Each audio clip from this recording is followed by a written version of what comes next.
The day was January 16th, 1945. The most feared and oppressive force the world has ever known was on the brink of collapse during one of the darkest periods in human history. The Führer, defeated, cowered within Deutschland, licking his wounds. The world would soon be rid of this nightmare, having abandoned the very people he inspired to fight for him. As his minions fruitlessly fought tooth and nail to the bitter end on the surface, the maniacal leader of the German army, Adolf Hitler, and a small group of his confidants retreated underground to the Führer bunker, going mad as they await their imminent doom. This was it for the tyrannical lunatic. These were his final days.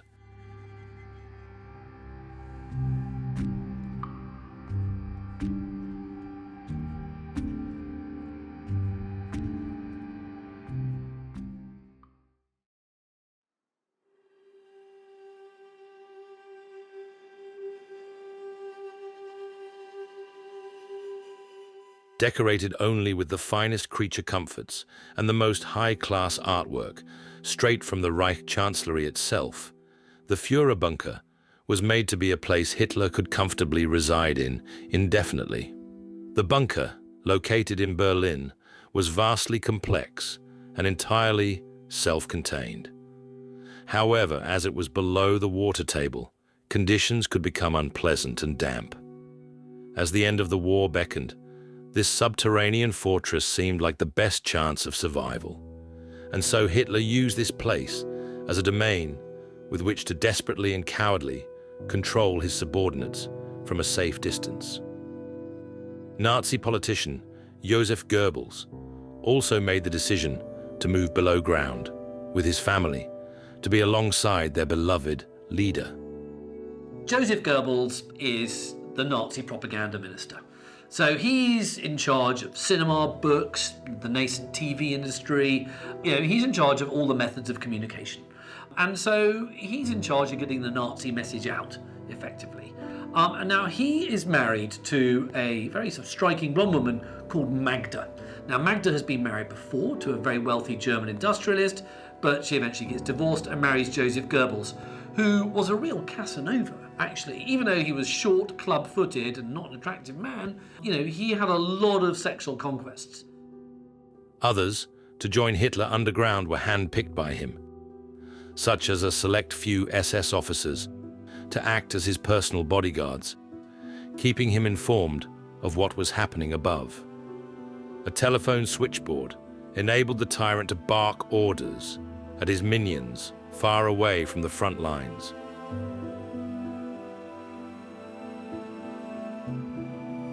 Martin Bormann, Hitler's powerful and feared secretary, also had an office within the bunker, maintaining his control and position as one of his closest associates.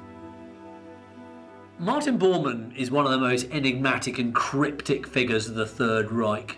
He was one of the kind of old fighters, as it was called. He was kind of there from the very early days. Very loyal Nazi, but always in the shadows. He was head of what was called the Chancellery, and as a result, he actually had the kind of keys to Hitler, if you liked. If you want to go and speak to Hitler, you've got to go through Bormann. Doesn't matter who you are, everyone's got to go through Bormann. And so that gives him enormous power, because if he can say you can and you can't, you've got to curry favour with him. And of course, in any dictatorship, whoever's the nearest to the dictator is going to have the most power after the dictator. Conference rooms were also a major part of the bunker, a place for the men to gather and discuss the military situation and how to progress with the war, dictating all this from 28 feet under. Hitler's words, once inspiring to his loyal followers, fell short of the enormity of war, as if buried underground with him. The Red Army were fast approaching, and with no clear eyes on the front line, Hitler and his associates were unaware of the severity of the situation. Once the Red Army came into German territory in 1945, then Hitler's position as this infallible ruler and leader really not only became to be called into question, but really came to its end, because the Soviet troops were very vengeful. They were retaliating for all the terrible brutalities and atrocities that the Nazis and the German army had put into place in Soviet territory. Life in the bunker was delusional.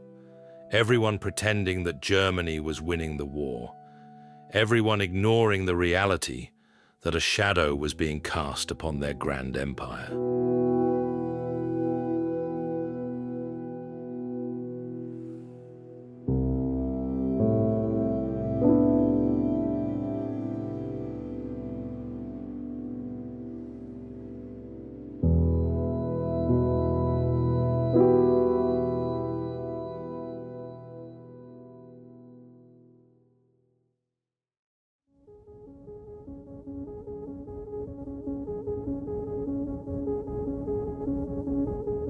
Adolf Hitler was once the most powerful dictator and leader Germany had ever seen. His charisma and ability to influence a nation carried him into power in 1933. On the 30th of January 1933, Hitler was appointed Chancellor of Germany, but of a coalition government. So there were just 3 Nazi posts in that coalition government. It's very tempting to think that when Hitler comes to power in early 1933, that his grip on power is absolutely total. In fact, he has a very uneven, shaky start. He's still quite worried about public opinion. So what he does is a mixture of passing various laws that give him more and more power, like the Enabling Act, that actually makes him immensely powerful. But also, he takes advantage of various events like the Reichstag fire, in which the German Parliament building burns down. Now, it's highly likely, but never proven, whether the Nazis actually burnt it down themselves. But certainly, in a sense, it doesn't matter. What happens is that Hitler and the Nazis took advantage of the Reichstag burning down to show that there was a communist plot against what the Nazis described as still being a democratic government. And it enabled them to seize more power, by emergency decree. Very quickly, he turned Germany into a one-party state. So first of all, he made sure to eliminate the influence and power of the German political left. So the Socialist Party and the Communist Party, for a start, were banned. But over a short amount of time as well, the Nazi Party was the only legal party too. Eventually, in January 1933, he becomes Chancellor. Now, don't forget, Chancellor in Germany, and this still remains today, is not, at the time, the head of state. The head of state is the president. So it's the Chancellor, though, who has the real executive power. In order to take as much power as he can, he's also going to have to make himself head of state. And that really becomes an opportunity for him when Hindenburg dies, and he's able to take on the role of both president and chancellor and kind of create this new role for himself, and that is the role of Führer, the German word for leader. That is a fascist term, be in no doubt. This is a kind of new form of governance that Germany now has. Other parties are banned. The only party allowed is the Nazi Party. This has become a totalitarian state, and Hitler can say to the German people, you voted for it. It's a con, and it's a con that worked.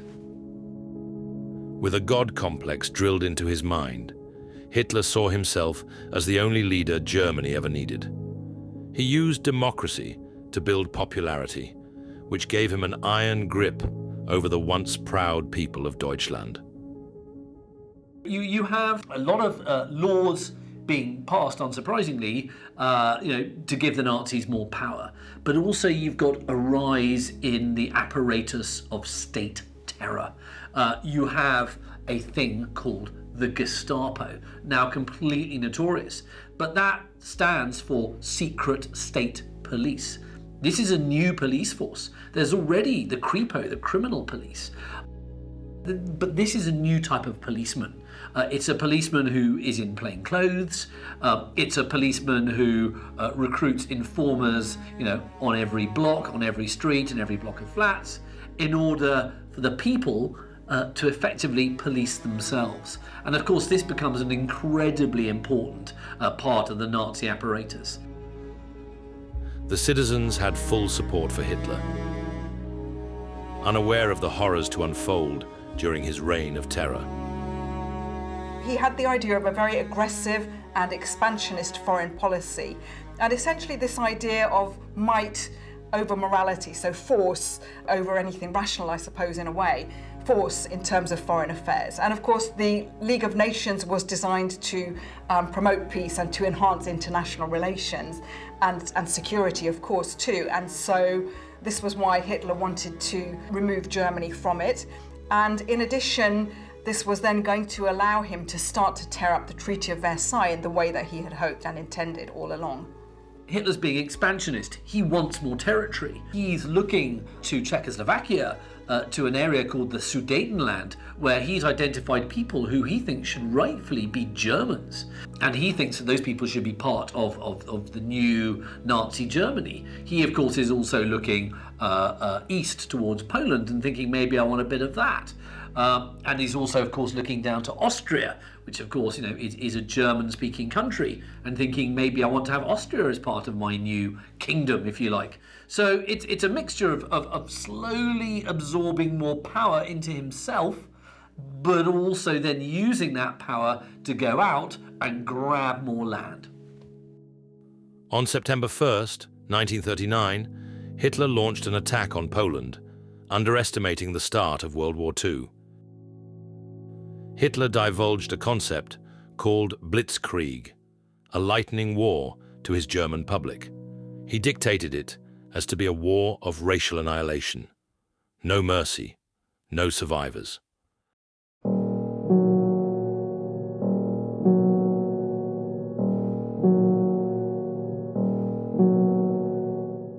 In September 39, Hitler invades Poland, along with Stalin. Stalin also, Soviet Russia, also invades Poland at the same time. But what the world remembers is the fact that Hitler invaded Poland, and a couple of days later, the British declare war on Germany. But Hitler's advance through Poland was really quick. It was lightning quick. And actually, the German word blitzkrieg literally means lightning war. The German population, because of Hitler's popularity, and even though they had experienced the horrors of the First World War and the trench warfare of the First World War and all of the shell shock and everything that went with it, because he was so popular, they might not have been delighted to go to war in September 1939, but they went along with it. Within just 6 weeks, Poland was devastated by the German army, and tens of thousands of Poles executed. The 2 million Jews living in Poland now found themselves under the thumb of Adolf Hitler. A grisly and harrowing fate was soon to follow. Anyone who did not fit the bill of Hitler's perfect Aryan race were to be quickly and violently removed from society. So we know that from as early as Hitler's writings in Mein Kampf that he was personally anti-Semitic. And what we see once the Third Reich comes into power is his personal anti-Semitism translated into state policy. So from the very earliest days and months of the Third Reich, there were many different measures, legal measures taken against the Jews, and also illegal measures as well. Just as he had promised in Mein Kampf, Hitler is treating the Jews in Germany as an internal enemy. So what you see are laws stripping Jews of their German citizenship. You see awful things like Jews not being allowed to go to swimming pools, because if a Jew swam in a public swimming pool, the water would have to be drained because the Jew had dirtied the water. So you can see that you've got this sort of awful both political and cultural exclusion of the Jewish community. Back in Germany, the citizens were under the impression that Germany is all great and all powerful. Hitler's most evil plans were still yet to be revealed. Hitler brainwashed his army with the notion that nobody is superior to the Aryan race. Therefore, all means of violence and mass murder will be tolerated in order to exterminate those who do not fit in. Hitler is always mindful of public opinion. I think that it's always important to remember that Hitler, does always worry about what the German people think about him. He doesn't just sort of seize power in 1933 and then not care.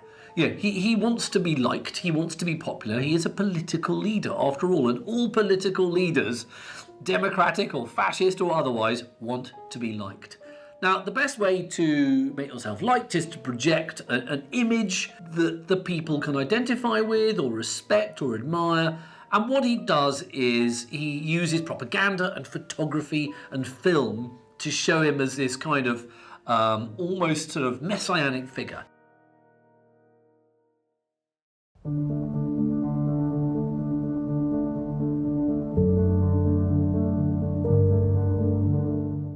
In 1940, Hitler's all-powerful army ruled over Denmark, Norway, Holland, and Belgium, and eventually crushes France with their number of tanks.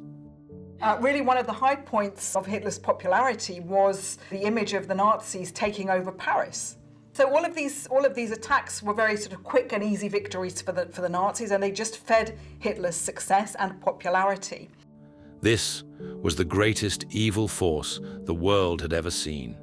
These successes only fueled Hitler's ego, which left him with no hesitation to invade Stalin's Russia, despite their previous peace pact. The army captured Soviet prisoners of war, sending them to starvation camps for their final days, with 2.6 million perishing from hunger. 500,000 others were brutally murdered for quick, convenient extermination.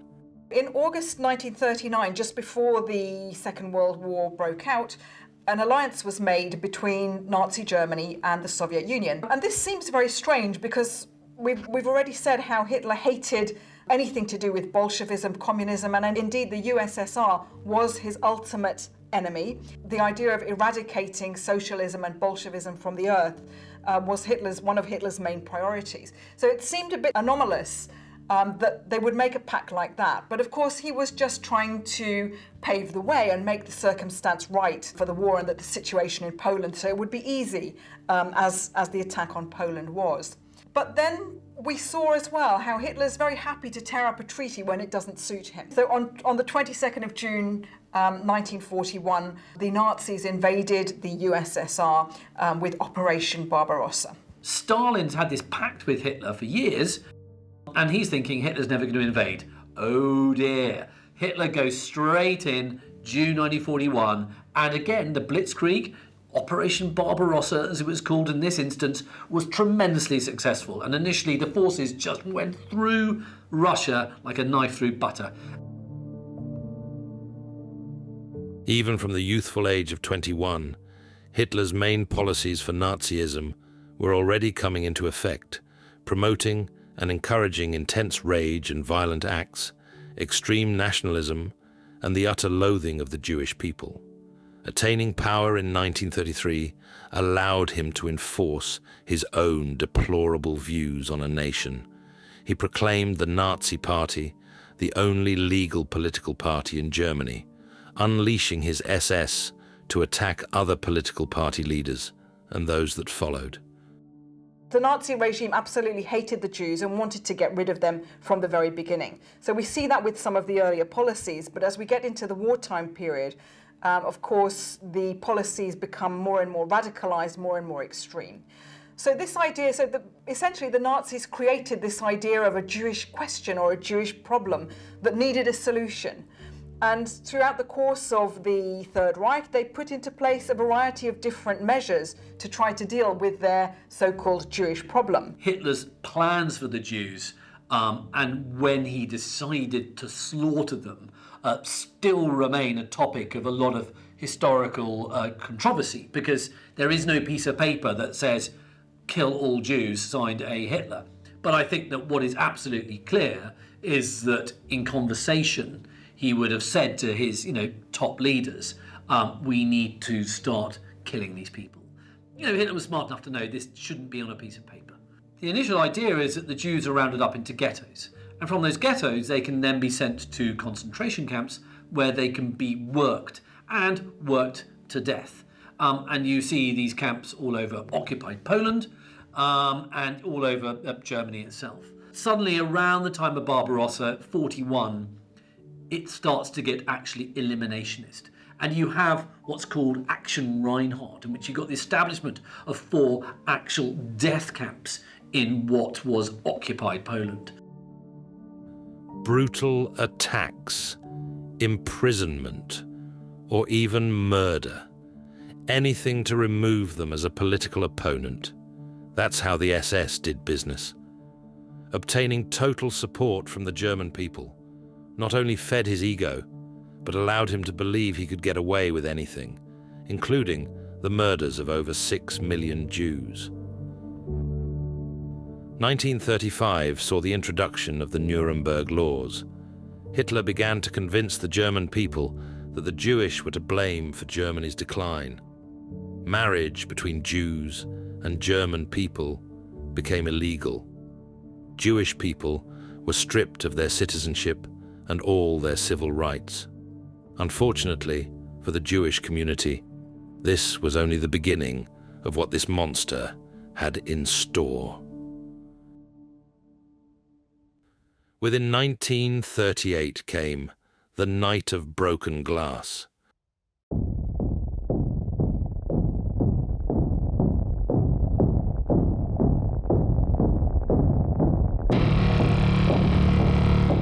Which saw the destruction of over 7,000 Jewish shops and 400 synagogues burnt to the ground. 30,000 Jews were arrested and sent to concentration camps, where they would see out the rest of their lives in torture and despicable conditions. The vast majority of the German people were unaware of the inhumane treatment that took place in these camps. Realizing the severity of Hitler's anti-Semitism only when it was far too late. We also associate the Holocaust with just people being gassed in gas chambers, but also Jews were slaughtered just by being shot next to vast pits, which would then just be buried over. And this was just the most horrific form of genocide. I mean, gassing, of course, is horrific too. But the idea that you would just shoot a baby in the head in front of its mother, and then shoot the mother, and this would be your day in, day out job. It beggars belief that supposedly ordinary men in these SS police battalions could go around doing this kind of work, but they did. And it was eventually recognised by the Nazis that actually the kind of psychological toll it was having on those carrying out the murders was so great that they had to work out a nicer way to kill Jews, i.e. through maybe lorries with gas going into them, or maybe even gas chambers. So gas chambers are actually invented primarily to spare the sanity of the murderers. That's how twisted Nazi logic becomes. With the German people feeling positive and patriotic, focusing on the war, Hitler could enforce the most brutal horrors of the Third Reich. Special death squads were sent specifically to murder the Jews, hunting them down like dogs and barbarically forcing the victims to dig trenches, stand inside, and await execution. Groups were continuously sent into these grim trenches, standing on the bodies of their own deceased kin, being forced to die in the most inhumane way possible, all just to fill up the trenches with Jewish corpses. A staggering 1.5 million Jews were shot in this process. And yet, even these sick, brutal executions weren't the worst of it. Not even close. In secret, Hitler's inner circle were experimenting with other forms of mass murder that could be deemed more efficient. This became known as the final solution. The Wannsee Conference really was that moment, a kind of very important moment in the evolution of Nazi anti-Semitic policy and in what we call the final solution, because this was the moment that both retrospectively sanctioned what had already been going on, these experiments at the end of 1941 and really set in place then the momentum for the establishment and running of these death camps. And there were 6 of those, all of them on Polish soil through the height of the war.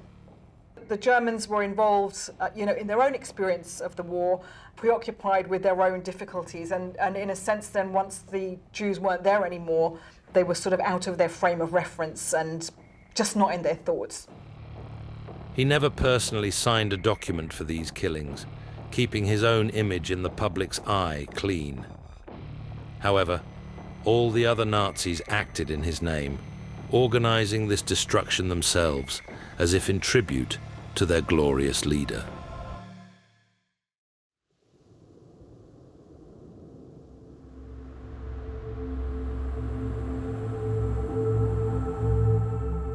In attempts to shield his reputation further, Hitler moved the killings from Germany, with the idea they must happen as far away as possible.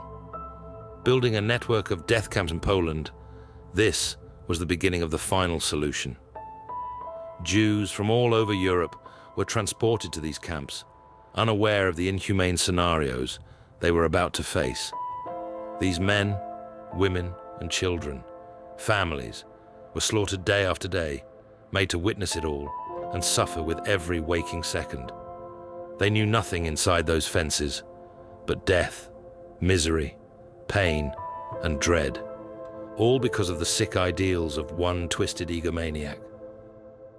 Death camps, all of those were on Polish soil, so they were out of the immediate frame of sight or reference of the Germans. So again, in some way, they were happening elsewhere and not really in their immediate field of vision. These are places that are places of deep, deep horror, because you didn't go there to work, you went there to die.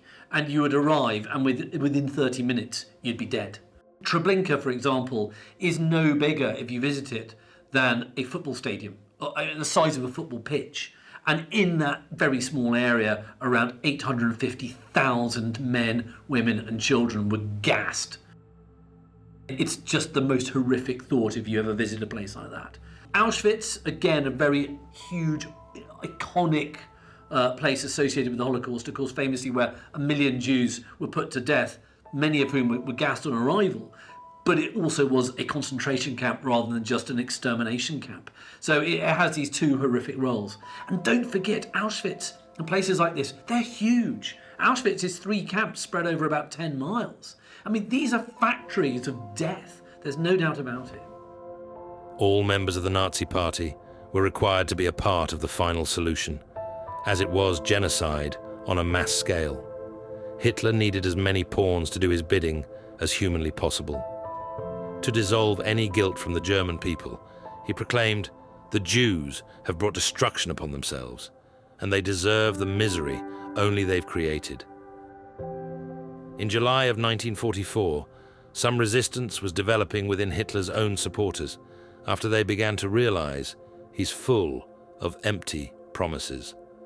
Soldiers had begun turning against him with the belief that Hitler was not strong enough as a war leader, and he was fighting the war badly. An attempt was made on Hitler's life.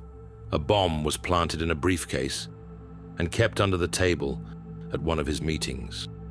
Hitler survived with minor injuries and became increasingly paranoid, leading to a purge within his own army to rid it of all possible suspects. There were lots of plots to kill Hitler. And of course, today we wish at least just one of them had actually worked. This was codenamed Operation Valkyrie. So on the 20th of July 1944, Count von Stauffenberg made a serious attempt on the Führer's life by bringing a bomb into the briefing room where Hitler was, placing it under his desk and hoping the intention of Operation Valkyrie was that it would kill Hitler. And they don't want to get rid of Hitler because he's evil. That may be part of it. They want to get rid of Hitler because they think he's fighting the war badly. And they just are fed up with him. And indeed, Hitler is fighting the war badly because he's a terrible, terrible strategist. Bomb goes off and the whole building is basically destroyed. There's no way anybody can survive. But miracle upon miracle, Hitler survives because this oak table is so heavy, so over-engineered, that actually it absorbs so much of the blast that Hitler gets away with, I think, a perforated eardrum, some torn trousers, and a bit of shock. This is a really, really devastating blow for any resistance in the Third Reich. It comes just a month and a bit after D-Day. And of course, as the Allied forces, both Russian, American, British, Canadian, French, punch their way into the heart of the Third Reich, the resistance never quite manages to take advantage of that.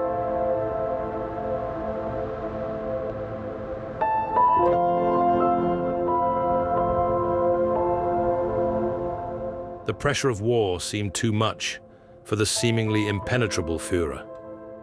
He retreated to a house he had built in the Obersalzberg Mountains. In 1934, he had begun renovations to extend the property and make it a fortress for his closest party members, with the intention to move here and live a quiet life away from the chaos he had caused. Hitler increasingly spent more and more time up in the mountains, as it was secluded from all other aspects of his life. He could relax here and escape from his stressful role as the dictator of Germany.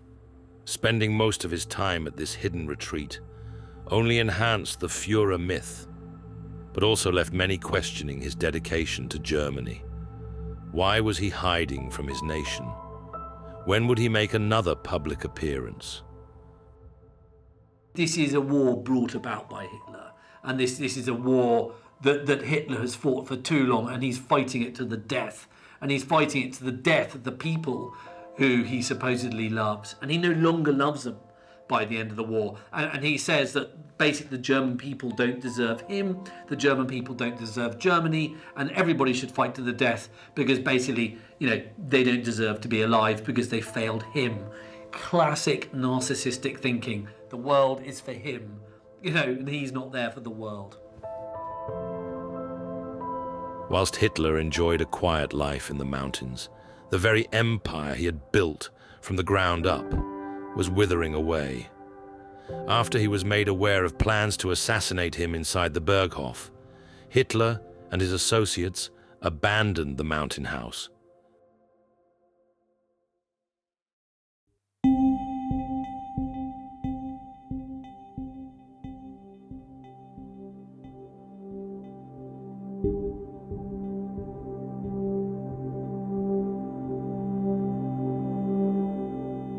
The first half of 1945 is probably the darkest 6 months in Germany's history because it's being invaded by the Russians, the Red Army from the east, and you've got the other allies coming through from the west. And it's the Russians who reach Berlin first.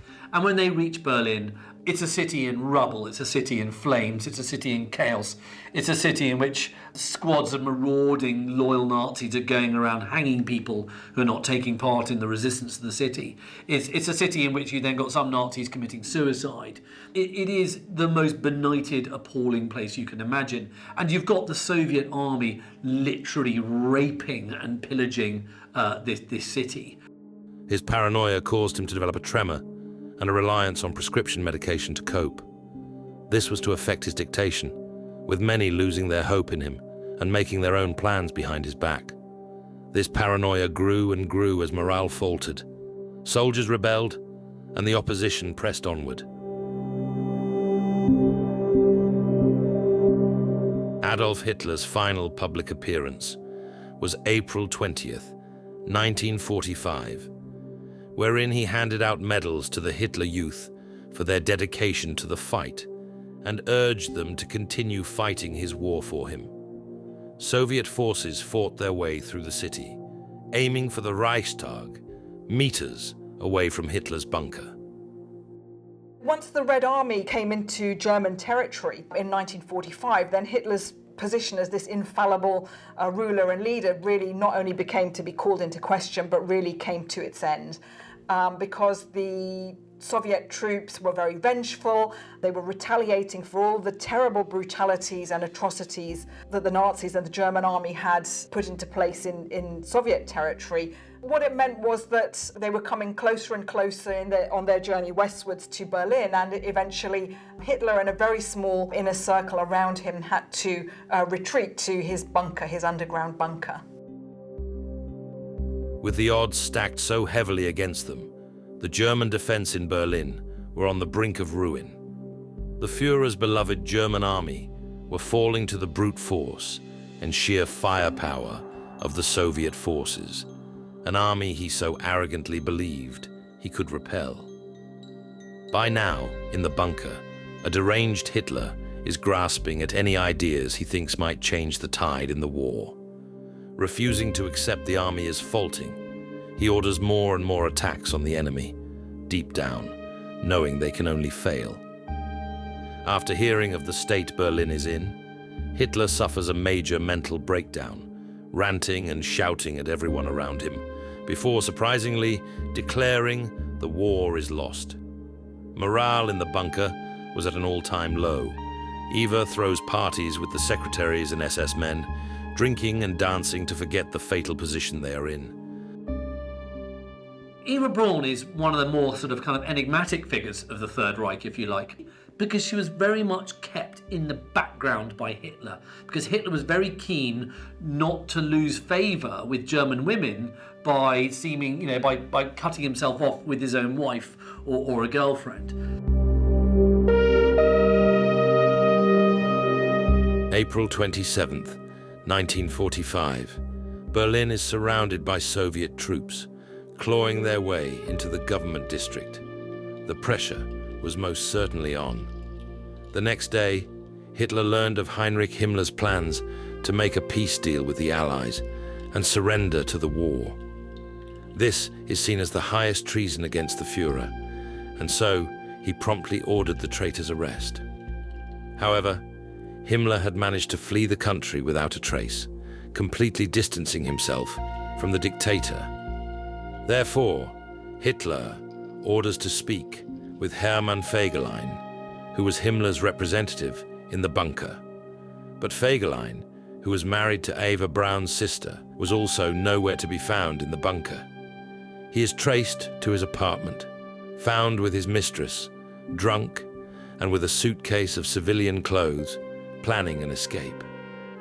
Being brought back to the bunker to face the Führer's wrath, Fegelein is sentenced to death and shot without hesitation. Also, on this day, news arrived of the murder of Mussolini, dictator of Italy and Hitler's friend.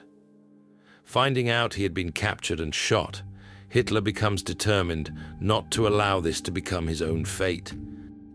Hitler's last days in the Führer bunker under the Reich Chancellery in the centre of Berlin, are a kind of terrible end of a Shakespearean tragedy, as the thunder of Russian artillery all around them, and they're deep inside this sort of concrete underground fortress. Everybody's sort of kind of going mad, and especially Hitler. The fearless leader contemplates taking his own life.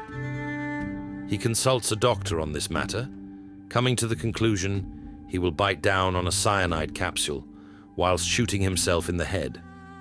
This was no longer the terrible and terrifying harbinger of death.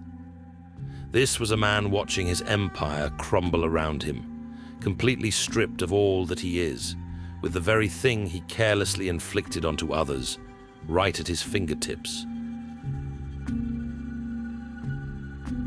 He turned to his secretary, Traudl Junge, and dictated his final will and testament. The short document stated that he'd chosen death over capitulation, and that he was to be cremated. Even after all his wrongdoings, he denied warmongering and expressed thanks to his loyal German citizens, encouraging them to continue his struggle to the bitter end. Another 24 hours pass. Hitler now came to terms with the fact that Germany was losing the war and is now completely beyond saving, his ego and malice being its undoing. as he inevitably slipped into insanity. His drugs were the only thing tethering his consciousness to the mortal realm. Making the most of what he perceived as his final hours, he finally agreed to marry his long-term girlfriend, Eva Braun. Eva Braun represents everything that Hitler likes in women. He likes them to be a lot younger than him. He liked them to be, impressionable, easily led. They weren't going to challenge him in any way. He also likes them to be vivacious and bubbly, and he likes them to be very traditional. He doesn't want them to be, clever or in any way threatening or arguing with him about politics. He just wants them to be good little housefrows, back at home, doing church, children and cooking and not much more. And that's what Eva Braun represents. She's the kind of perfect Nazi girlfriend for Hitler. And so she's installed for a lot of the time in Hitler's house in the Bavarian Alps, in the Obersalzberg, this incredible kind of home he's got overlooking the most sort of beautiful scenery. And Eva Braun spends a lot of her time there. That's really out of the public view. This is a real sort of kind of Nazi hidey hole, if you like. It's very unclear as to what sort of relationship that Hitler actually had with Eva Braun. How sexualized it was, again, is impossible to say. But the fact is, it clearly was not a normal kind of relationship. It wasn't boyfriend and girlfriend. I suppose today we might call it arm candy in some way, but it wasn't public arm candy. So it's a sort of relationship that Hitler sort of thinks he should probably have to make him feel normal, but actually I don't think it's a relationship that Hitler really needs. The pair tied the knot with what's left of Hitler's loyal advisors as witnesses in the bunker. Once the ceremony was over, Eva tried to lift everyone's mood with drinks and cheer, but with an impending sense of doom in the air, morale was low. Hitler would soon be dead. On the afternoon of April 30th, 1945, Adolf Hitler gathered his loyal advisors and shook their hands one by one in silence. They knew what was about to happen. Hitler took his bride into their private quarters. With a pistol in his hands and a cyanide pill in each other's fingers, they faced their ultimate fate together. One muffled gunshot later, and the Führer was no more. They removed the bodies post-haste and carried them up the stairs of the emergency exit into a small garden. Pouring petrol over their beloved Führer, the bodies are set on fire, then buried in a shallow bomb crater. Several others committed suicide in the bunker, not wanting to face their fate with the enemy. And with that, the reign of Adolf Hitler was at an end. Basically, very little of Hitler remains. There is a bit of jawbone in an archive in Moscow, the teeth of which absolutely match Hitler's dental records. So there's no doubt that Hitler died. A lot of people like to say that Hitler escaped after the war. It's total nonsense. Hitler 100% died in Berlin on the 30th of April 1945. And with it, so did Nazism, or at least it did for a while.